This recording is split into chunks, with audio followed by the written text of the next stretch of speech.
By 1997 my marriage was crumbling. A variety of factors built up inside me so that within a few weeks of telling my husband I wanted a divorce, I reached crisis point and entered a reality crisis.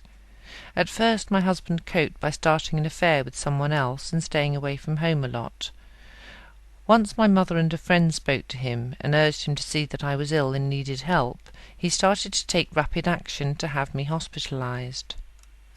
When the psychiatrist visited me at home, she offered me a so-called choice. If I didn't need to be in hospital, she said, I would want to go to hospital. If, on the other hand, I didn't want to go to hospital, then I needed to go to hospital and must go there. I knew that I was in a very weird and worked-up state, but I didn't want to go to hospital because I didn't want to leave my young children. Looking back, I can see that I should simply have located the point that I would be pushed around less by going along with the path of least resistance. But the catch-22 she offered me was odd, to say the least of it. Later on, the social worker visited, and although he found me relatively calm and coherent when on my own, when my husband appeared, I became anxious and agitated. In fact, I showed that I was frightened of my husband. The fact that it rapidly became clear that the professionals were called in were working cooperatively with my husband to usher me to hospital away from my children merely intensified my sense of terror. Although the social worker did notice the alteration in my state once my husband appeared, he placed no significance on this. I was in a paranoid state in relation to my husband.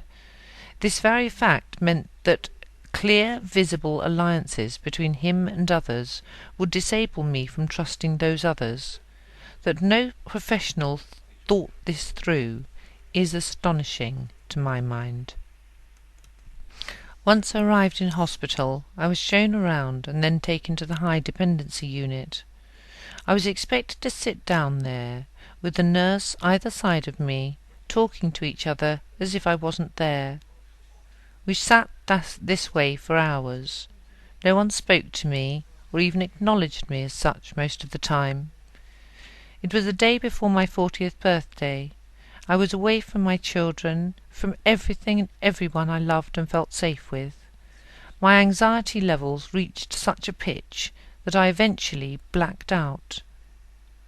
I woke up as I was being rushed to a bed in the unit by 3 or 4 nurses, including at least 2 men. I was held down forcibly, my dress was pulled up, and I was injected in the buttocks. It was the closest thing to rape I had ever experienced.